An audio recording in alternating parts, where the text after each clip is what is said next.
Hello दोस्तों, जैसा कि आपको पता हो गया होगा कि हम लोग जो है केमिस्ट्री के सेशन को आगे बढ़ा रहे हैं। केमिस्ट्री के सेशन में हमने कल देखा कि केवल आप लोग को थोड़ा सा परमाणु की जानकारी हुई तभी जो है वीडियो फॉल्ट हो गया। ठीक है, तो वहाँ पे जब फॉल्ट हुआ उसके जस्ट पार्ट वाला ये वीडियो है। यानी कहने का मतलब आप यहाँ से भी जीरो लेवल से आप परमाणु संरचना को सीख सकते हैं। वहाँ पे हमने क्या चर्चा किया था, बस हमने ये बताया कि एक भारत के ऋषि हैं, कणार्क हैं, उन्होंने कल्पना किया कि जितने भी जिस पदार्थ होते हैं 5 तत्वों से मिलकर बने हैं। जिसको जैसे मानव शरीर वाला हम लोग जानते हैं कि 5 तत्वों से मिले हैं, 5 तत्व में विलीन होंगे। ये भारतीय ऋषि कणार्क थे, ये इन्होंने बताया था। लेकिन बाद में धीरे धीरे 1808 आते आते जॉन डाल्टन साहब आए, उन्होंने नहीं कहा कि यानी सबसे जो छोटा कण है उसको उन्होंने क्या बताया कि वो परमाणु होते हैं और वो क्या होते हैं, अविभाज्य होते हैं। ठीक है, इतना जानकारी हमने दिया। तो परमाणु के बारे में कुछ ऐसे वैज्ञानिक थे जिन्होंने परमाणु मॉडल भी दिया है। ठीक है, तो उन्हीं परमाणु मॉडल पे हम चर्चा करेंगे। 2-4 परमाणु मॉडल हैं, उनको देख लेते हैं कि किन्होंने क्या कहा परमाणु के लेकर, क्योंकि वहाँ से परीक्षा में ढेर सारा प्रश्न बनते हैं। ठीक है, चलिए पहला हमारा जो परमाणु मॉडल दिए थे थॉमसन साहब दिए थे। थॉमसन का परमाणु मॉडल। अब इनकी बात करते हैं कि जो थॉमसन थे, यही थॉमसन है जिन्होंने इलेक्ट्रॉन की खोज किया है। अभी हम इलेक्ट्रॉन, प्रोटॉन, न्यूट्रॉन की बात इसलिए नहीं कर रहे हैं क्योंकि किन्होंने इलेक्ट्रॉन को खोज किया, उसका आवेश का होगा, उसका जो है द्रव्यमान का होगा, इसका चर्चा हम अगली वीडियो में करेंगे। अभी बस हम ये चर्चा कर रहे हैं कि जो इतने मॉडल हैं परमाणु के, अभी रदरफोर्ड का परमाणु मॉडल आएगा, नील्स बोर का परमाणु मॉडल आएगा। ठीक है, उसका यूज कहाँ होता है, बस ये आज इस वीडियो में सीखेंगे। अगले वीडियो में तो आप चैनल को सब्सक्राइब अगर कर लेंगे तो हर वीडियो का नोटिफिकेशन आपके पास जाएगा। जब जाएगा तो आप आसान से सारे वीडियो को क्रमबद्ध पढ़ सकते हैं। बात समझ गए होंगे। चलिए अब हम बात कर लेते हैं। हमारे पास पहला हम बात करते हैं यानी परमाणु मॉडल पे बात करते हैं। तो थॉमसन का परमाणु मॉडल क्या था? देखिए, थॉमसन का जो परमाणु मॉडल था, उन्होंने बस इतना कहा कि जो परमाणु होते हैं वह एक तरबूज की तरह होते हैं। एक तरबूज की तरह होते हैं। उसमें जो काला सा बीज होता है उसको उन्होंने बताया कि इसमें सब कहाँ है, इलेक्ट्रॉन होते हैं। और जो खाने वाला लाल सा होता है खाने वाला, उसको उन्होंने बताया कि ये क्या होते हैं, प्रोटॉन होते हैं। तो आई होप आप समझ गए होंगे। तो ये बात इन्होंने बता दिया कि ये हमारे पास खरबूज है, इसमें जो काला सा बीज है वो क्या होता है, तो वो इलेक्ट्रॉन होते हैं। और जो लाल लाल होता है यानी खाने वाला होता है उसको हम लोग क्या बोलते हैं, यानी हम नहीं, ये थॉमसन साहब ने क्या कहा कि ये प्रोटॉन है। ठीक है, तो कुछ वैज्ञानिक उनसे मतभेद भी होती है कि भाई ये बताइए कि जो इलेक्ट्रॉन है वो धसे रूप में है। तो उन्होंने कहा हाँ धसे रूप में है। तो बहुत लोग, सबको तो पता हो गया हो कि जो इलेक्ट्रॉन होता है ऋण आवेशित होता है, ये प्लस दोनों मिलेंगे तो क्या हो जाएंगे, विद्युत का उदासीन हो जाएंगे, विद्युत का उदासीन हो जाएंगे। तो ये भी बात सत्य है। लेकिन यहाँ पे समस्या हो गई कि जो इनका परमाणु मॉडल आया था, इनका सन भी याद करिएगा। देखिए, उदासीन होते हैं, ये भी सत्य हो गया। चलो 1 साल इनका भी चला थोड़ा बहुत, लेकिन बहुत सी कमियां थी जिनके वजह से ये क्या हो गए, फ्लॉप्स हो गए। देखो कमियां कहाँ होता है, कोई नया रिसर्च करेगा अगला तो कुछ नई बात लाएगा, इसका मतलब आप ये नहीं बताए थे यानी इसकी आपकी एक कमी थी। बस इन्होंने इतना ही बात कहा। आपसे परीक्षा में पूछा जाएगा कि तरबूज वाला जो है उदाहरण देते हुए परमाणु मॉडल किसने दिया, तो आपको देखो ये हमारा तरबूज वाला परमाणु मॉडल नहीं है, ये खुद जो है जे थॉमसन साहब जो तरबूज का परमाणु मॉडल दिए हैं। अब इतना समझ गए। अब ये कब दिए थे, ते दिए थे 1910 में, 1910 में दिए। ठीक है, अब ये अब इनका परमाणु मॉडल था, आप समझ गए। दूसरा हमारे पास आता है रदरफोर्ड। रदरफोर्ड का परमाणु मॉडल। अब बताइए, अब रदरफोर्ड का परमाणु मॉडल क्या है उसको समझिए।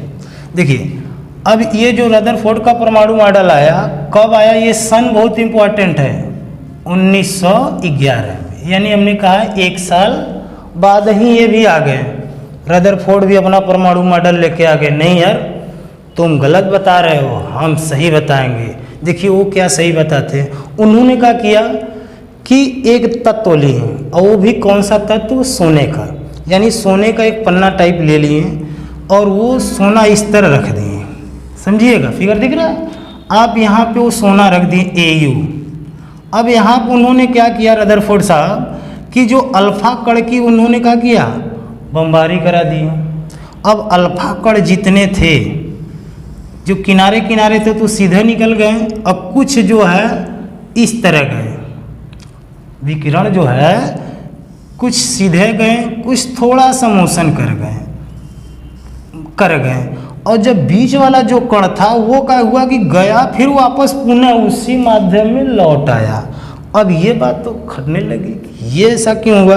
बाकी पहले का होता था कि सभी जितने जो अल्फा कण होते हैं, सभी जो भी धातु में उसको छेद कर पार कर जाते थे। लेकिन जब अल्फा कण की बमबारी किए रदरफोर्ड साहब, तो ये देखे कि ये जो बीच वाला कण होता है ये पुनः उसी दिशा में लौट आ रहा है। बाकी तो कुछ चले जा रहे हैं, कुछ विचलित भी हो रहे हैं अधिकांश मात्रा में, लेकिन ये पुनः लौट कर आने का मतलब क्या हुआ, इसका मतलब ये होगा कि यहाँ कुछ न कुछ है।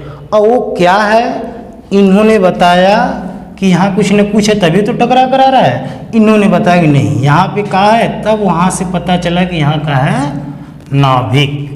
तो आपको परीक्षा में ऐसे प्रश्न बनेंगे कि नाभिक की खोज किसने किया, तो उत्तर का आएगा रदरफोर्ड ने। कब किया, 1911 में।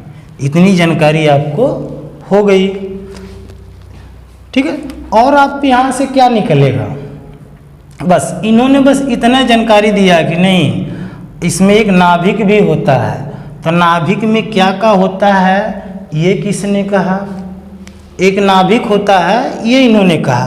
तो अब देखो इनका भी फ्लॉप्स होगा, रदरफोर्ड का भी, अभी बोर का भी नियम आएगा, ठीक है। कई सीक्वेंस से चलते हैं, परीक्षा में जैसा बनेगा आप आराम से उस तरह के क्वेश्चन मार देंगे, ठीक है। अब हम बात करते हैं, जब ये नाभिक की समस्या खत्म हो गई तो इनसे पूछा गया कि इलेक्ट्रॉन कहाँ गए। भाई इलेक्ट्रॉन की भी तो जानकारी दो। जो हमारे थे थॉमसन साहब, उन्होंने तो बताया जो काले काले बीज होते हैं वो इलेक्ट्रॉन हैं, तो ये तो बता दिए, चलो ये नाभिक होते हैं। तो इनका मतलब रदरफोर्ड साहब की क्या कमियां थी जिसकी वजह से इनका भी परमाणु मॉडल को फेल माना गया है। तो उनकी देखिए कमियां क्या थी, उन्होंने ये बताया कि जो इलेक्ट्रॉन होते हैं ना, वो इस तरह गति करते हैं यहाँ। अब बताइए एंटी क्लॉकवाइज, क्लॉकवाइज तो इस तरह चलता है, अब ये एंटी क्लॉकवाइज है, यानी जो इलेक्ट्रॉन है इस तरह गति करते करते करते, बताओ यहाँ पे आगे न्यूक्लियस में आएंगे, न्यूक्लियस में। अब न्यूक्लियस में पहले से ही प्रोटॉन है, प्रोटॉन धन आवेश, ये धन आवेशित प्रोटॉन है, ये ऋण आवेशित, और यहाँ पर आके क्या कर जाते हैं, विस्फोट कर जाते हैं, ठीक है। तो यहाँ पे ये समस्या हो गई कि इस तरह, यानी कहने का मतलब ये हुआ जो इलेक्ट्रॉन है इस तरह मोशन करने लगे, समझ रहे हैं। तो यहाँ पे आके विस्फोट हो जाएगा, तो क्या होगा, जब नाभिक है तो उसमें इलेक्ट्रॉन कैसे घुसेगा। ढेर सारे सवाल जो है रदरफोर्ड से पूछा गया, तो वो भी जो है कंफ्यूज हो गए कि अब क्या होगा। तब भाई कोई और आ जाएगा। कौन आया, वो आए नील्स बोर, यानी नील्स बोर का भी परमाणु मॉडल आएगा। कौन आए भाई, नील्स बोर। तो चलिए इसको हम थोड़ा सा हटा देते हैं और नील्स बोर का भी थोड़ी सी जानकारी रख लेते हैं कि नील्स बोर से परीक्षा में क्या क्वेश्चन बनते हैं, ठीक है। नील्स बोर, देखिए जो हमारे पास नील्स बोर थे, नील्स बोर परमाणु मॉडल, अभी तक वो, अब देखिए नील्स बोर का जो परमाणु मॉडल था, उन्होंने क्या कहा, उन्होंने ये कहा कि नहीं, इलेक्ट्रॉन इस तरह एंटी क्लॉकवाइज या क्लॉकवाइज मोशन नहीं करता है। जो इलेक्ट्रॉन होते हैं, यानी आप तो ये बता दिए, कौन बताया था कि ये नाभिक है, बताइए बताइए। देखो अब ध्यान दे रहे हैं आप लोग को, ठीक है। आपको ध्यान में रखना है कौन नाभिक है, तो दिमाग में ये रखिएगा कि नाभिक की खोज अभी रदरफोर्ड की 1911 में उन्होंने बताया कि ये नाभिक है। तो नील्स बोर साहब का बताएं कि ये नाभिक है तो इलेक्ट्रॉन कहाँ रहते हैं, तो इस कक्षे के रूप में रहते हैं, यानी ये इसके ऊपर इस तरह, समझ रहे हैं। ये किसने बताया, तो नील्स बोर बताएं कि ये कक्षा के जो होता है उसके कक्षा टू कक्षा रहते हैं। जैसे इसी को हम लोग क्या बोलते हैं, एक को बोलते हैं के है तो ये यल है तो ये यम है यन है, इस तरह श्रृंखला बढ़ता है। यानी कहने का मतलब जो इलेक्ट्रॉन होते हैं वो अपने कक्षा में रहते हैं, अपने क्या होते हैं, कक्षा में होते हैं। यहाँ से काका आपसे पूछा प्रश्न बनेगा। अब देखो पहले तो रदरफोर्ड बढ़ता है ऐसे, और वो बता दिए खरबूजे वाला आइटम, ठीक है। और ये नील्स बोर बताएं कि नहीं, इलेक्ट्रॉन के एल एम एन के रूप में, यानी अपनी कक्षा के रूप में होता है, ठीक है। आइए अब हम बात कर लेते हैं यहाँ से का प्रश्न बन सकता है। पहला बात देखिए, पहला ये बात होगा जो अपनी एक कक्षा होगी, सबका एक अलग अलग कक्षा है। देखिए ये के एल एम एन, हर कक्षा की एक अपनी ऊर्जा होती है, हर कक्षा की एक अपनी ऊर्जा होगी। तो इसको दिमाग में आप कैसे लिखेंगे, हर उसी को क्या बोलते हैं, अस्थाई, यानी हर कक्षा की अपनी ऊर्जा होगी, उसी को बोलते हैं अस्थाई ऊर्जा या तो ऊर्जा स्थल।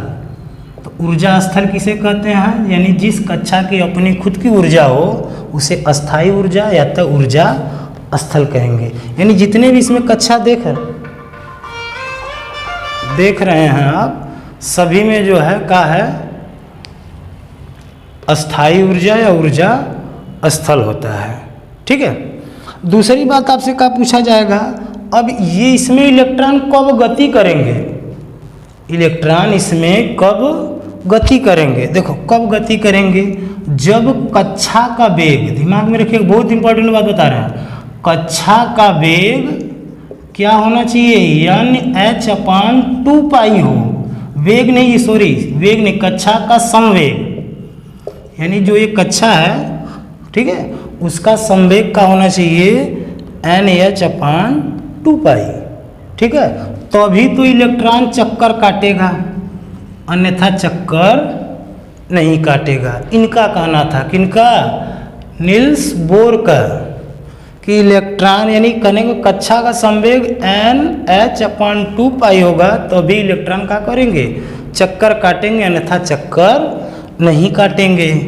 अब बताओ, अब इनकी कमी में नहीं आएगा, तो ये पूछा जाएगा इनसे ना कि भाई कितने चक्कर काटेंगे, कब काटेंगे, कहाँ रुकेंगे, तो ये भी फ्लॉप्स हो जाएंगे, क्योंकि अगला तो भाई मॉडल टू मॉडल चल ही रहा है, ठीक है। 2 मॉडल और हैं, इसके बाद आप आसानी से समझ जाएंगे, तुरंत आप इलेक्ट्रॉन प्रोटॉन न्यूट्रॉन पॉजिट्रॉन का होता है, प्रतिकण का होते हैं, समस्थानिक समभारिक, यहाँ से कम 100 से 150 क्वेश्चन बनते हैं। एकदम आसान तरीके से, एकदम सिंपल वे से आपको सिखा रहे हैं। थोड़ा सा समय दे दो और वीडियो को शेयर करके दे, ताकि हम भी और मोटिवेट हो जाएं कि नहीं हमारे वीडियो को लोग देख भी तो रहे हैं, सपोर्ट कर रहे हैं। तो जब आप सपोर्ट करेंगे तो हम तो आपको फ्री में निःशुल्क यहाँ पे पढ़ा ही रहे हैं यूट्यूब पर, ठीक है। चलिए तीसरा फैक्ट क्या होगा, अब यहाँ 2 बात आएगी।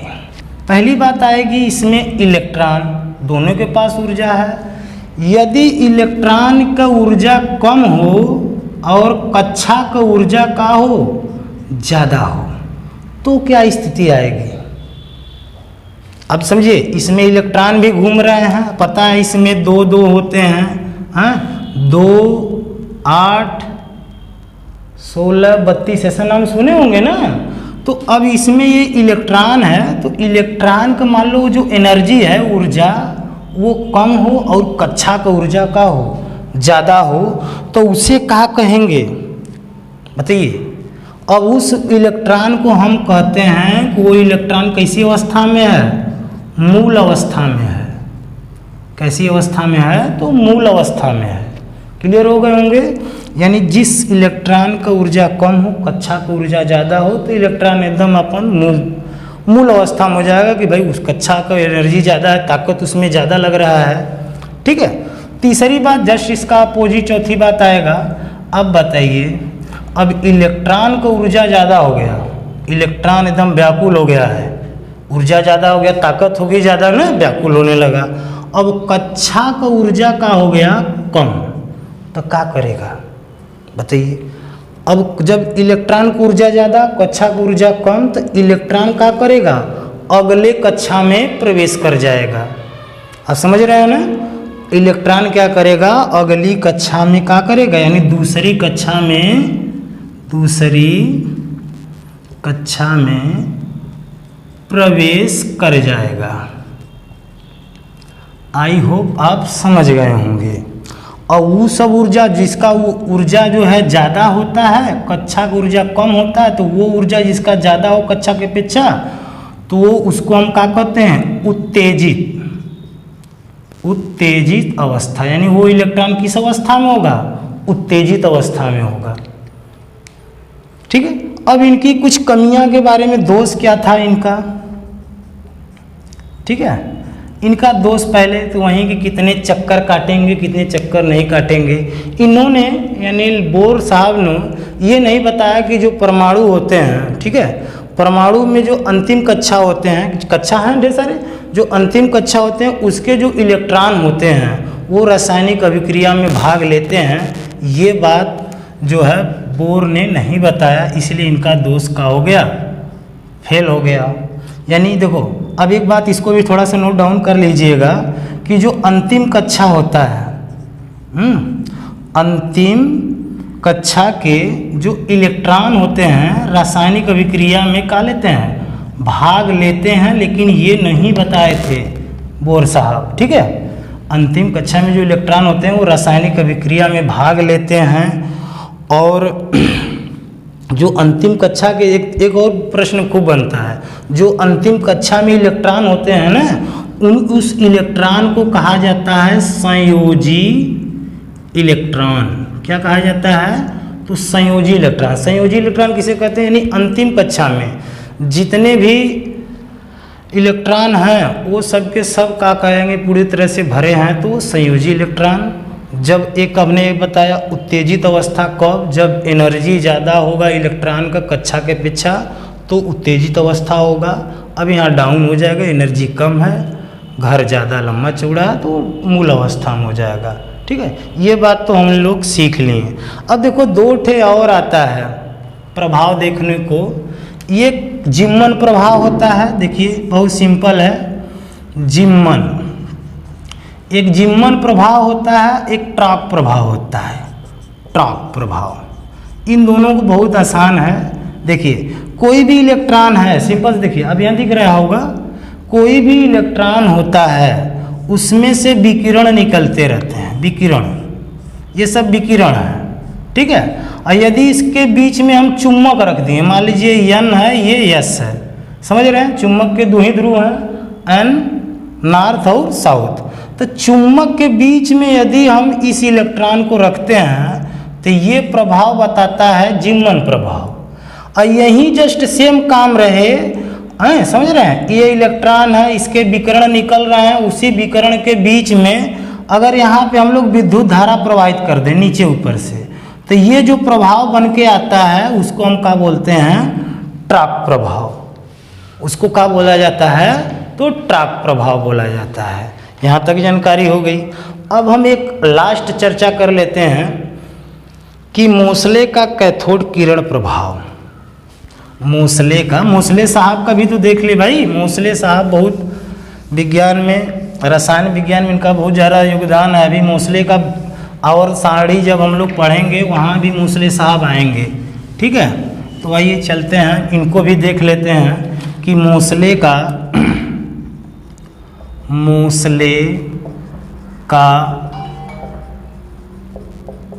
कैथोड किरण का प्रभाव।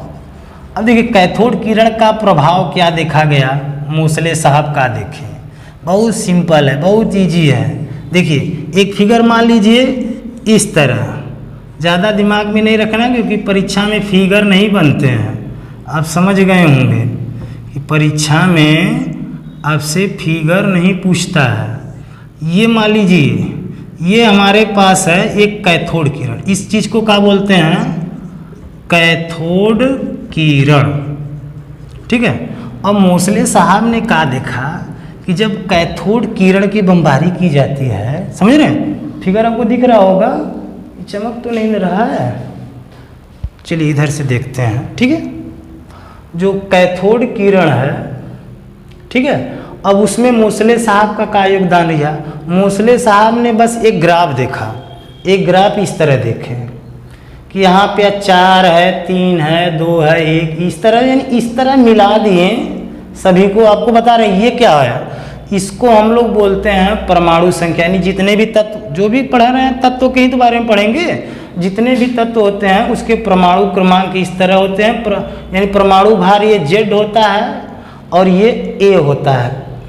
ये परमाणु भार है, ये परमाणु क्रमांक है, क्योंकि परमाणु क्रमांक को हम लोग Z नाम देते हैं, लेकिन परमाणु भार को A नाम देते हैं। तो इन दोनों का ग्राफ दिखा गया, तो एक सीधी रेखा में दिखा गया। तो यहाँ से देखो, आपको दिमाग में इतना भी नहीं रखना है, बस आपके दिमाग में ये बात रखनी है कि मोसले साहब जो जब कैथोड किरण का प्रभाव देखें तो क्या मिला उन्हें। तो ये मिला कि प्रोटॉन की संख्या, समझ रहे हैं, जो प्रोटॉन की संख्या होता है वह इलेक्ट्रॉन के संख्या के क्या होता है, बराबर होता है। इलेक्ट्रॉन की संख्या के क्या होता है, यानी प्रोटॉन की संख्या बराबर इलेक्ट्रॉन की संख्या। इन्होंने ये तय किया, प्रोटॉन की संख्या बराबर इलेक्ट्रॉन की संख्या इन्होंने तय किया। क्लियर हो गए होंगे। अब यहाँ से देखो एक बात और आती है, एक आते हैं रूटगैन, ठीक है, रूटगैन। उन्होंने क्या किया, एक और वैज्ञानिक आ गए, फिगर सब सेम था ही, बाकी देख रहे हैं सबका यूज नकल मार मार के एक दूसरे के सीक्वेंस बैठा रहे हैं। तो एक रूटगैन या ट्रांसगैन बोलते हैं, रूटगैन भी बोलते हैं। ये रूटगैन या ट्रांसगैन इन्हीं को बोलते हैं जो एक्सरे का खोज किए हैं। समझ रहे हैं कैसे एक्सरे की खोज हुआ। अब ये रूटगैन एक वैज्ञानिक आए, इन्होंने कुछ नहीं किया, इन्होंने कुछ किया नहीं, बस यही मोसले साहब का फिगर देखें और उन्होंने क्या किया कि ये कैथोड किरण है, कुछ तो रे निकल रही है। उन्होंने क्या किया कि यहाँ पे एक धातु रख दिए, यानी तत्व रख दिए। कोई भी तत्व यहाँ पे रखें तो कैथोड किरण का हो गया, रुक गया। और जब रुक गया तो इसका नाम जो है रूटगैन ने क्या रख दिया कि भैया ये है एंटी कैथोड किरण, एंटी कैथोड किरण। अब क्या हुआ, रूटगैन ने जब ये देखा कि जब यहाँ रखे तो रुक गया। अब यही पदार्थ जब उन्होंने अब रुका, देखिए पहले तो रुका होगा, रुका और फिर कुछ इस तरह से, यानी टकरा कर इस तरह आने लगे, जो किरण है इस तरह आने लगे, समझ रहे हैं, इस तरह आने लगे। और जो रूटगैन थे उन्होंने क्या किया, वो यही धातु यहाँ पे जब लगाएं तो देखें कि उस धातु को पूरी तरह छेद करके चला जा रहा है। अब ये तो भाई आश्चर्यचकित वाली बात है कि यहाँ पे वही धातु रखे तो रोक रहा है, लेकिन जब इसको ट्रांसफर किरण आ रही है तो इसको एकदम छेद करके चला जा रहा है। समझ रहे हैं। अब छेद करके चल जाने से तो बड़ा खुशी हुई कि वो अब तो शरीर का भी अंग जो है आदमी छेद करके देख सकता है। जैसे होता है ना कि लीवर का जांच कराओ तो लीवर तो निकाल के तो जांच होगा नहीं ना। अब उसके क्या होता है, जो रूटगैन थे अब इसको देख लिए कि भाई छेद करके भी चल जाए। अब इसी में कैमरा लगा दो और वहाँ का कैप्चर खींच लेगा ना कि क्या समस्या क्या नहीं समस्या है। तो जो रूटगैन थे, समझ रहे हैं, रूटगैन, उन्होंने क्या किया भाई, क्या किया, हाँ इसका नाम अभी तक नहीं रखे। समझ रहे हैं कि वो ये जो लाइन्स आ रही हैं इसका क्या नाम है कि ये जो है कोई भी धातु रख रहा है उसको भी छेद के चला जा रहा है। तो उन्होंने मन में, जैसे हम लोग गणित का सवाल लगाते हैं ना, तो जब सवाल वाल नहीं आता है तो कुछ नहीं तो इतना तो कहते हैं माना यक्स है, मानते हैं ना। तो उस समय किरण का नाम नहीं रख पाए तो उन्होंने मान लिया कि मान लो इसका नाम क्या है, एक्स किरण है। समझ रहे हैं, इसका क्या नाम है, एक्स किरण। अब वो नाम खाली मान के रख दिए और इतना नाम पॉपुलर हो गया कि फिर नाम बदलने की ज़रूरत नहीं पड़ी।